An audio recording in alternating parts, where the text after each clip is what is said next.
Hello, and welcome to the Alternative Investing Club. This is the show where we interview operators of different private investments, and we bring the business strategies and investment strategies to you as the private investor. The Alternative Investing Club meets every single Friday at noon, and we have a 6 year track record, averaging about 47 Fridays per year. And so we've always got a different operator up there every time. This is our reduced show. It's usually 20 to 30 minutes where we get to know many different operators, more than we can fit in just the Friday meetings. And we get to hear a variety of people here and get them pre-introduced to our Alternative Investing Club audience. So today we have with us Chris Reece from MJ REIT. Chris, welcome to the Alternative Investing Club show. Daniel, thank you so much. So excited to be here and happy to spend some time with your audience.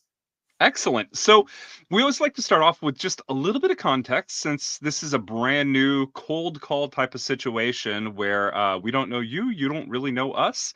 Why don't you give us about, a 1 minute summary of you and your business, and then we'll start diving into particular details. Sure, that sounds good. And thank you. And so I've been in the institutional asset management space for about 30 years now, 15 of those on the public side and 14 on the private side. And why that's important is, I got to see firsthand on the public side, while exposure for investors to public markets certainly can be a good diversifier, but what comes with that is enhanced volatility, or the potential for volatility. So moving into the private markets gave me the opportunity to see how private assets can help further diversify one's portfolio through either the reduction of volatility or the potential to enhance returns. So we at MJ REIT have a very simple goal of generating better risk-adjusted returns for investors that can be included within a further diversified portfolio. And we'll get into some of the details around how we do that, but that essentially is a quick snapshot of my background. All right, excellent. And so, as your name would imply, I assume your fund is a REIT fund as opposed to other types of private equity structures like 506Cs and 506Bs. Yeah, so we are a 506C Reg D offering, but we're structured and taxed as a REIT, and so the investors get an additional benefit on the tax side because of that REIT. That's interesting. I definitely want to talk to you about why you chose that structure over some of the other potential structures there, because it's not as often that we see a REIT here, and maybe that's just the people that we've talked to before in the past. I want to learn why you decided to go that way. But first, let's talk about your product here a little bit. Tell us what's your acquisition criteria and what types of properties are you looking for? Yeah, and thanks. And I guess what I would say is our unique kind of value add is that we will identify and finance both industrial and retail properties across the nation. But the caveat to what we do is we really focus on properties within the cannabis real estate side. And when I say the cannabis real estate side, some people may be overwhelmed or scared by that word, but I can tell you we continue to see additional states come online. 41 states today, DC and 3 US territories have a cannabis program. And the interesting part is that you can't cross state lines. And so if a state has a program, you need real estate to grow, process, and sell. And you can't go to a bank to get a mortgage. And that's really why and how we step in, is we simply underwrite a 2 to 4 year senior mortgage on a piece of industrial or retail property. And there's some nuances to that, which I'll expand on in a couple of minutes. But in a nutshell, we really identified the REIT structure to be more advantageous to our investors. And I wanted to, quite frankly, I wanted to have a fund without a long lockup. We have monthly purchases, monthly redemptions, monthly distributions. We value the fund on a monthly basis. So it's very transparent to all of our investors what their value is, and when they want to exit and create their own maturity, they can do so. That's interesting. So what is your holding period on your fund? And so there's no lockup per se, but if you come in, we do have, if you redeem within the first 12 months, you exit at 95%. So there's a 5% penalty. And that 5% penalty is just to discourage short-term trading in the fund. Outside of that, after 12 months, you can redeem at 100% of NAV. Oh, that's great. Most private equity funds are definitely locked up longer than that, so that's a definite advantage. I mean, if you're looking at a real estate syndication, you're talking 4 to 6 years, or maybe longer. At a minimum. Yeah. Um, so that's interesting. I assume there's also tax differences as well, being a REIT. Exactly right. So our goal is to distribute to our investors monthly an annualized distribution in excess of 10%. So we've been as low as 10.2 and as high as 16.67. And the REIT structure is advantageous because so much of that return is derived through income. When I pay you a distribution, you don't pay tax on 100% of it at the federal level because we are taxed as a REIT. So you get a 20% tax deduction. So, in essence, that high income that we're providing, you're only paying tax on 80% of it at the federal level. So it creates an additional tax incentive for our investors. But unlike a syndication, there's no depreciation that's passed along because we're not actually owning the buildings. We're just simply financing it, a senior mortgage, no different than you go to a bank and get one on your house. Mhm. Help me understand that a little bit, because and this is my lack of knowledge in this area. It's one of the reasons why I do this, is to learn more from the people here. But what creates that 20% tax deduction? Is that a special carve out in the law, or is Yeah, it and it's what and is it's actually creating that? and it's for all REITs, and it was from the Jobs Act, and so Ah, okay. that's where it came from. Yeah. Okay.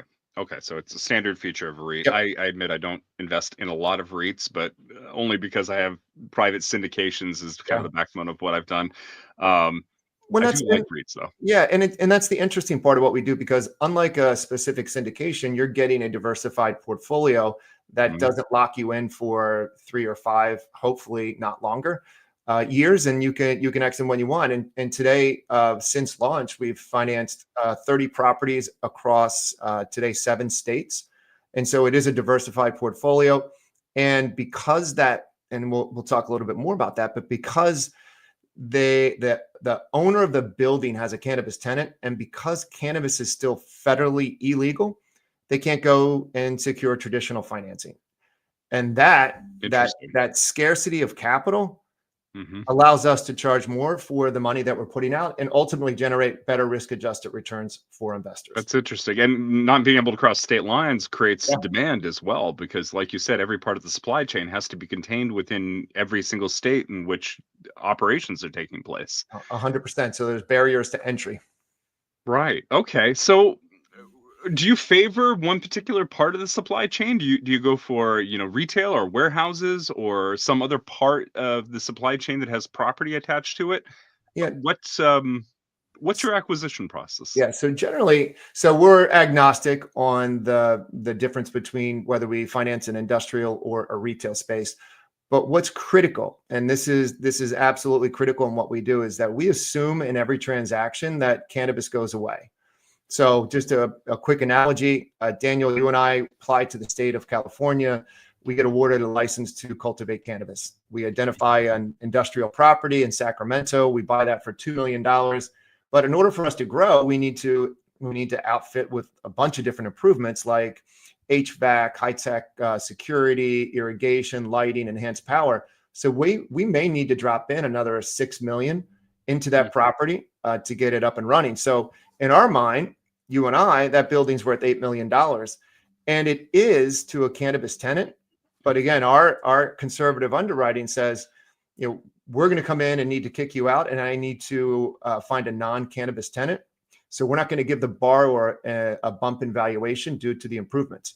So in that scenario, we would look at the building and say, what would a non-cannabis tenant in the industrial side pay per square foot? And let's say we would underwrite a senior mortgage for 2 or maybe 2.25 million, and then we would just simply lend up to 75% LTV on that lower valuation.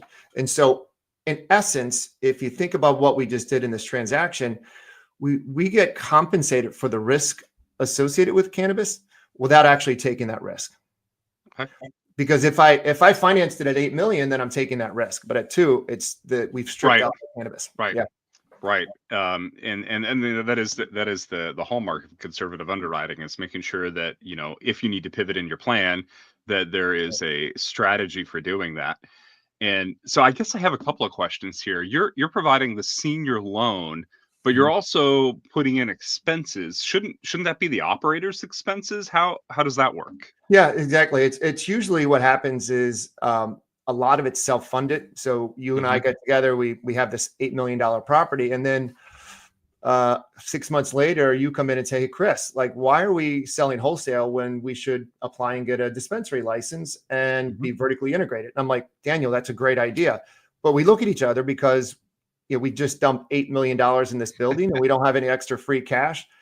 And we can't go to a bank to pull any of that equity out. And so Mhm. that's when the fund would step in and underwrite that senior mortgage. Let's say we get $1.5 million or $1.5 million out of the building, and then we take that 1.5 million and we open up a dispensary and continue that cycle. So we don't pay for the improvements, and that usually is self-funded by the operator or the owner of the property. Okay. Okay. And are you partnering with them in order to do that on the operator side? So no, we're not associated with the operators, and that's by default. So we want to keep an arm's length. So we're not Yep. actually touching the plant. We're simply financing a piece of commercial real estate. Okay.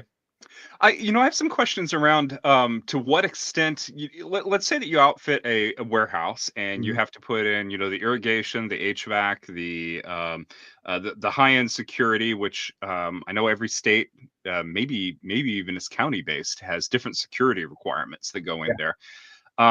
Those are transferable maybe to some industries, but not another. For instance, I could see maybe if you had a food producer or a someone who needed a highly temperature controlled environment, that the HVAC systems might go over to a different type of tenant, Right. but maybe the irrigation systems would be you'd be harder to find a tenant that would need those.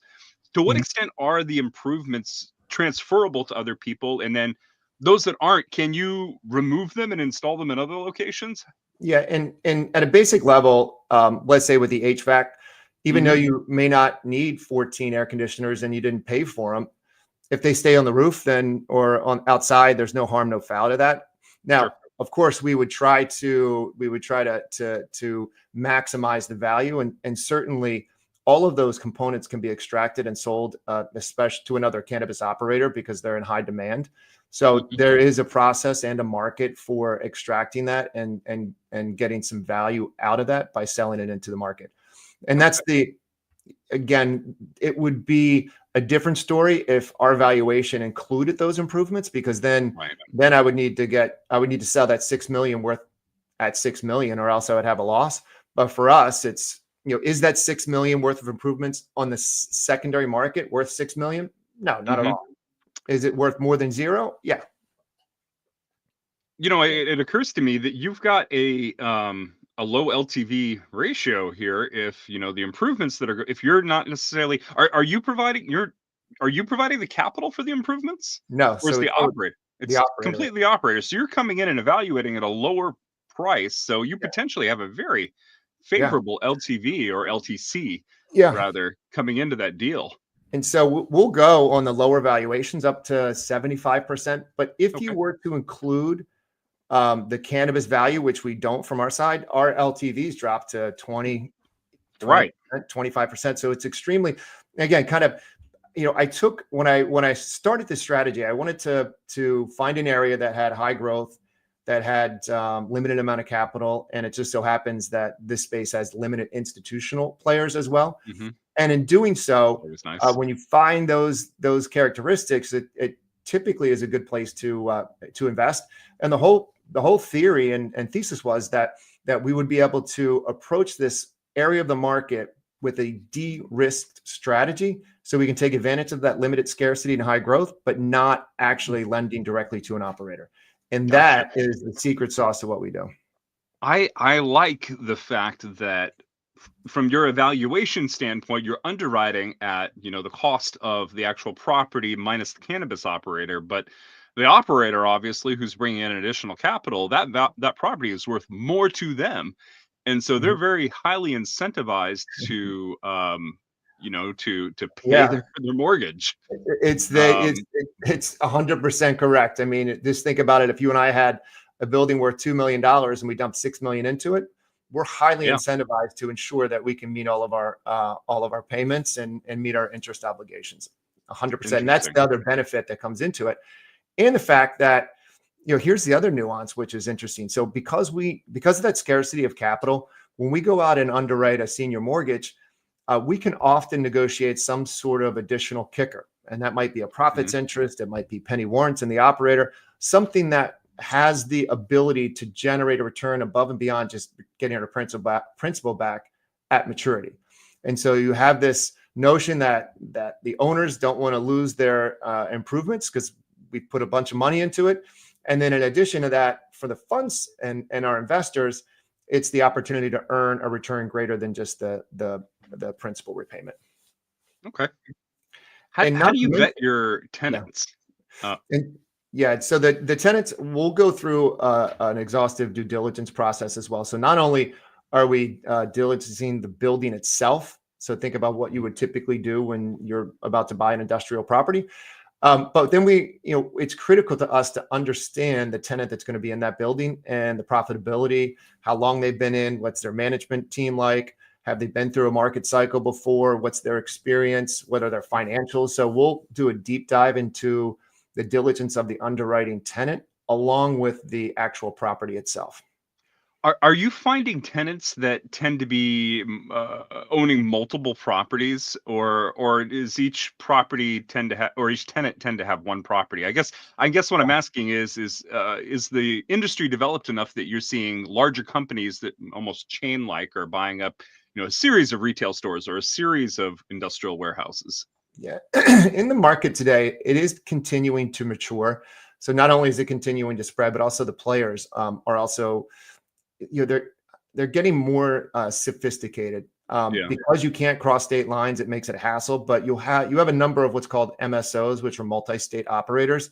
So Hmm. you and I own dispensary or cultivation in California, Arizona, and let's say in Florida. So we would be a multi-state operator. So we did a deal about a week and a half ago with Verano, which is a very large multi-state operator, and we financed two of their crown jewel cultivation properties, uh, Hmm. and at a very attractive level with a really solid operator. So we'll look at everything, and a lot of times we've noticed that there are repeat borrowers, of course, but mm, a lot of people will have one or two cultivation and then maybe a Hmm. few dispensaries as well. And we have the ability, because we originate everything, we can get creative with our financial solution, so we Hmm. can finance and come up with a strategy that works for not only the borrower but for our investors.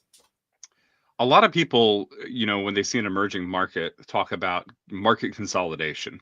Mhm. And so, maybe 5 years ago, when this was very much, I think, it might be longer than that, but when it was a nascent industry, Yeah. um, people talked about, oh, we're going to build up our business, and the market will shake out. There'll be a couple of larger players. There'll be a consolidation. So, we're starting this business to exit in 3 to 5 years. Mhm. Do you see in the industry that we're nearing a point where there's going to be a lot of consolidation? Is the consolidation already happening, or is it still a few years away, or So or is that not the scenario? yeah, there is a small amount of consolidation.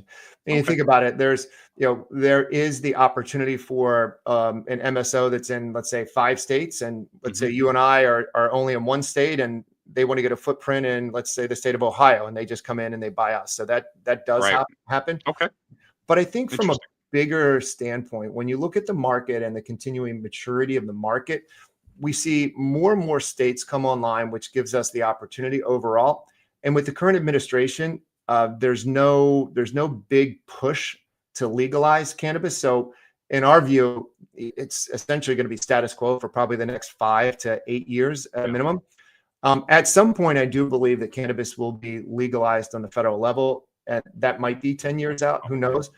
And I say to our investors, we're simply taking advantage of an opportunity, a very timely opportunity, and it won't be around. It's not a 20-year strategy, but that's why I Right. created it, so that you have the ability. You come in and you hold it a year or two, and then you're like, okay, I think I'm done with this area, and you can redeem and liquidate your strategy, and then move on to another strategy that better fits your portfolio diversification. Okay. Uh, since you're underwriting Mhm.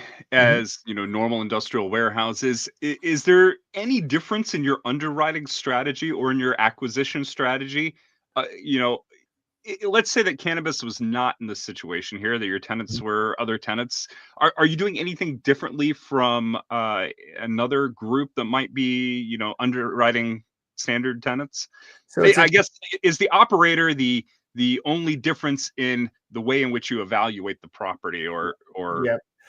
Yeah, target it's the property it, rather? it's the operator, and I would also throw in, and this kind of goes without saying, the industry by which we're trafficking, Yeah. and those two Okay. big components.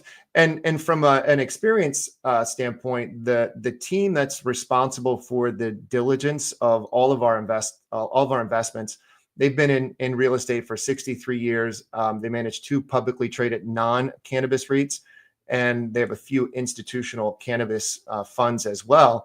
And what that does is they have a fully built out back office. They've thematically been investing in real estate throughout that 6+ decades. So think of movie theaters, garden style apartments, back when they were not in vogue. And so this group has been able to really extract value out of those kind of nascent industries. And they identified cannabis in 2016 as an opportunity. Hmm. Um, the fund, when I launched MJ Reed, I partnered with them for the diligence aspect, but in what I feel is just a superior structure, which is that REIT structure that with the monthly liquidity, monthly purchase, monthly redemptions. And we've been able to generate an extremely attractive return for our investors. So we just finished 2.5 years of performance. And so we've generated an 11.35% annualized return net of Hmm. fees and expenses since inception. Very nice. So We it's always really have the investor who asks, "Are you?" I assume you're sending out 1099s and not K1s because of your REIT structure. correct. Yeah. Okay. Um, Anything else I should ask? I mean, I think this is a good overview, but I would, just kind of like thinking about the strategy and why investors tend to allocate to us. It's really what I found is on the first side is you're looking for a passive income stream to Hmm. augment your current lifestyle. So certainly we fit in there with the high distribution. And the second is investors have exposure to some syndications, the multifamily, maybe some mobile park homes, and we're a unique sleeve that fits within that diversified portion of an investor's real estate portfolio. And not to Hmm. mention because we're private, and although we do price on a monthly basis, the fund was launched at $25 a share. Today we are priced at $25.15. So we've just had a nice gradual uptick over those 2.5 years in the net asset value. But really, again, it gets to that high above market monthly income that we're focused on. Gotcha. It occurs to me also that that industrial right now is one of the darling sectors of real estate. It's performed Yeah. quite well over the last 2 years, especially since COVID, because there were a lot of supply chain disruptions, and so we saw a trend of onshoring, meaning Yeah. that businesses started bringing their business back to the U.S. and making sure that there were local supply chains rather than chains that could be interrupted internationally. And so there's been a trend over the last 2 years that your group has probably benefited from, I would imagine. Is that It the is. case? Yeah, 100%, a hundred Okay, percent. And great, and great. and think about and just thinking about the industry overall, because going back to COVID, right? We all remember COVID. Well, cannabis and dispensaries were an essential business, unlike alcohol that was kind of shut down. And the reason for that is number one, there is a medical benefit to it Medical. for a whole bunch of different ailments. So Mhm. you think about that component of it, and we really don't see this industry going anywhere. If anything, more and more states will continue to come online. Yeah. All right, Chris. Thank you. Oh, one question that we always ask people at the end of these interviews, Mhm. and it's kind of the surprise question, but can you recommend a book for the alternative investing show members to read? It doesn't have to be about your industry or even about real estate or investing. Yeah, Do you have a book recommendation? I do, and I've always been fascinated with the psychology of investing. Right? Why Mhm. do we do what we do specific to investing? And there's a gentleman named Malcolm Gladwell. I don't know if you know Malcolm. I have heard the Yeah, name, yeah. although I'm not So familiar. he has a book called Tipping Point, And Yes. Okay. and then he came out more recently with an updated version, because I think it was written 20 years ago, called Revenge of the Tipping Point. So I would highly recommend that. And the way he's able, from an economist standpoint, to take a differentiated view on daily topics, I find fascinating. So that would be Excellent. my choice. All right, Chris. Thank you so much for sharing with our audience here, and we will be seeing you at an upcoming Friday meeting. So You thank you got it. very much, and have a wonderful day. Thank you. Have a great day.